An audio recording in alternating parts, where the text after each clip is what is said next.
Every other week, we take a deeper look at the economics, policies, issues, and politics of the world's fastest growing region in our Asia 360 segment.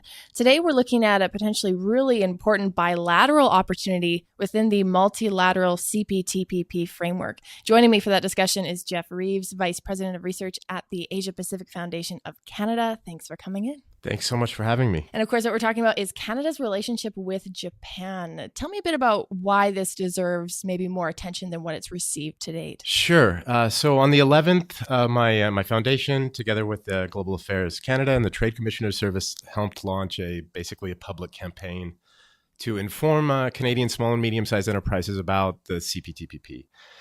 What I found in that discussion was a reoccurring theme of the importance of Japan in this larger multilateral free trade agreement that I think is probably overlooked in a lot of discussions that we have about Canada's engagement with Asia, simply because Japan tends to be dwarfed by discussions about opportunities in the Chinese market, for example, and increasingly discussions about the potential of India. But that Canada-Japan relationship is not only incredibly important as it now stands, but has huge amounts of potential under this CPTPP to become even more important for Canada. Tell me about where some of those opportunities are. What sectors are we talking about? Sure. Just keep in mind, again, that Japan is the world's third largest economy. Right now, it is Canada's largest source of foreign direct investment from Asia. This is a market with almost 130 million people. It has a GDP of about $6.3 trillion.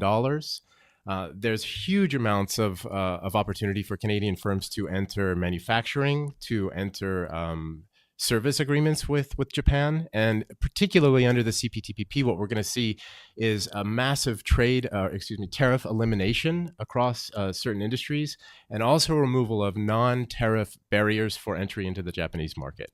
I imagine that's going to be very, very big when it comes to certain commodities and agricultural products. Oh, absolutely. So I think you can think, for example, if you use the example of canola oil. Right now, we have tariffs on canola oil of about 13 yen for every kilogram. That's going to be eliminated within 5 years. We're going to see similar things around fish and seafood.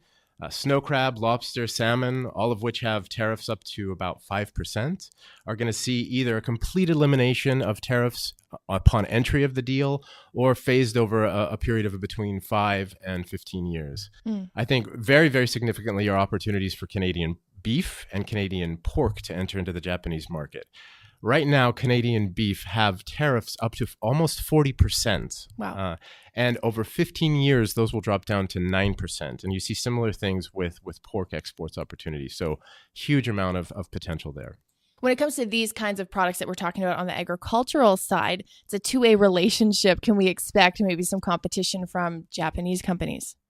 There are going to be, of course, as you expand trade relationships, there are complementaries within economies that will have to be dealt with. But for example, the auto sector, Japan and Canada have come to an agreement within the CPTPP to eliminate non-tariff barriers on relations between autos. But Canada has actually reserved the right within the CPTPP to institute a transitional period where if there's too much increase in imports of autos from Japan, Canada can actually step up and ask those to be decreased or ask for some mitigation. Well, that's very interesting. Yeah.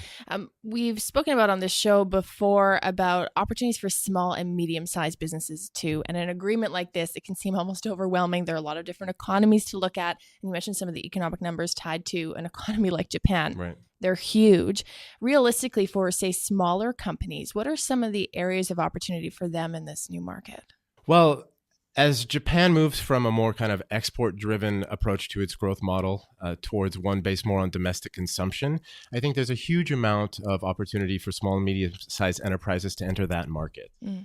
Japanese consumer tastes tend to swing towards more individual brands and individual products. We have a great survey out at the foundation on the e-commerce market in Japan right now. And one of the good examples that we found is a producer here in Canada of fishing poles was actually able to enter the Japanese market at a very, very high rate of return on his own product. So he's making about 13 fishing poles a year. Those enter the Japanese market, and essentially he has a 5-year waiting period only for Japanese consumers of his product that allow him to be basically a small artisan living here in BC and shipping his goods over to Japan. So huge amounts of opportunity for that kind of production and that kind of consumption in Japan. And I suppose then that speaks to when we talk about these 2.0 kinds of trade agreements that look at digital trade, the importance of having the technological infrastructure to, say, market a business that sells 13 of something. Oh, absolutely. And Japan has a very, very robust e-commerce section, e-commerce sector that could allow that greater integration of small and medium-sized enterprises from Canada into the Japanese market. Looking at the CPTPP again as a multilateral framework, is it correct to maybe think of it as having partner economies within that to help companies access another partner economy? So I'm thinking maybe Canadian companies working with Japanese counterparts to benefit from opportunities in Vietnam. So that's a really interesting question, and I think it's one that Canada should explore more. There's a huge amount of, I think the last time we spoke, we talked about these public opinions in Southeast Asia, and Japan is seen as a really trustworthy partner in different parts of Asia. Now, if Canada and Canadian firms were able to engage with Japanese counterparts to enter second or tertiary markets, I think that would be hugely advantageous. And within the CPTP framework, those 10 economies plus Canada that are engaged, there's going to be a 99% overall elimination of tariffs for trade and services going between those different economies. So there's a huge amount of opportunity, again, for Canada to cooperate with Japan to enter the broader Asian market. Where do you think the biggest opportunities are for Japan in this framework? For Japan, there's a huge amount of opportunity to increase its imports of Canadian timber, to increase its imports of Canadian agriculture and agri-food like fish. In particular, that's a good opportunity. Of course, when the negotiations first began, the U.S. was part of this multilateral agreement. That was going to be a big opportunity for many Asian economies. Yeah. The U.S. is now out of it, which means interesting opportunities for economies like Canada and absolutely. Australia. I'm curious, are we priority one for Japan in this agreement, or is Japan maybe looking to other economies first? I think that engagement with the CPTPP is part of Japan's overall multilateral approach to building relations, not only in Asia, but within the broader global community. So Japan and the European Union just signed an economic partnership agreement. Japan's also looking at the potential of joining the RCEP, which is another Asia-focused multilateral economic engagement institution. Its overall foreign policy is predicated on engagement. So Canada is an important part of that, to be sure, but we also have to be realistic that Canada's a small market in terms of its population and its size. There are other significant markets in the Asia Pacific that Japan will be looking to integrate in. But that doesn't mean that Japan and Canada can't have a very healthy, robust economic relationship. Mm-hmm. And are we potentially a point of access for Japanese firms and consumers to the U.S.? I think there's certainly that opportunity, but Japan and the United States also have robust economic relations. And I think the way that we should think about it from a Canadian perspective is not serving as an entry point to the U.S. market, but maximizing on what Canada has and the value add that Canada can bring to things like manufacturing and services to make sure that the Canadian-Japanese bilateral relationship is serving Canadian national interests. From an investor point of view in Japan, where do you think some of the key opportunities are in our market for someone maybe looking to invest in either companies or real estate or other opportunities? Well, there's a huge opportunity for cooperation between Japanese and Canadian tech industries. Japan being one of the more innovative countries in the Asia Pacific, they have huge amounts of high technology industry that we can actually work with. Research and development, tech research and development is a priority of both the Japanese and the Canadian governments. University exchange has huge potential between the two countries.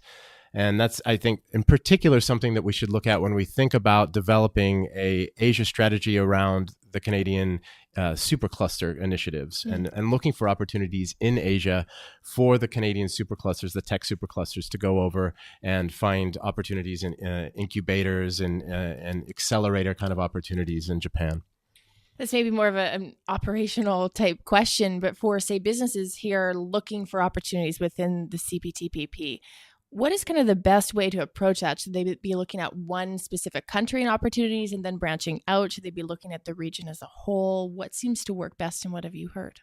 I think, of course, each company will have the industry that they're targeting. The first thing you can do is do just a general kind of survey of what opportunities exist in the broader CPTPP framework within the different countries.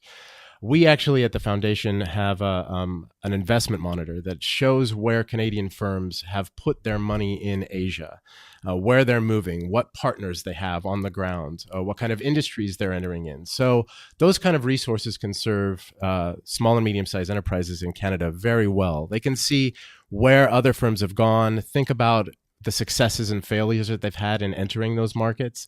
And then for more kind of granular and tactical level information, they can always reach out to their trade commissioner in the country for more information. Or there's a huge network within Global Affairs Canada also that provides that kind of business intelligence information that they can use to think about their market entry strategy and to make sure that they're entering a place with good regulations that will best protect their interests. We've seen a number of Japanese retailers find quite a great level of success in the greater Vancouver region here. Is that something we can maybe expect more of? Consumer interest tasted brands from Japan making their way into the Canadian market? That would certainly be something that Japan would want. And I think there is a desire for that kind of, those kind of merchandise coming into Canada. I think there's a growing awareness of brand awareness. And I think Japan will be able to expand that through its cooperation with the CPTPP. Jeff, as always, good to have you on the program. We'll see you in 2 weeks. Thank you. That's Jeff Reeves, Vice President of Research at the Asia Pacific Foundation of Canada.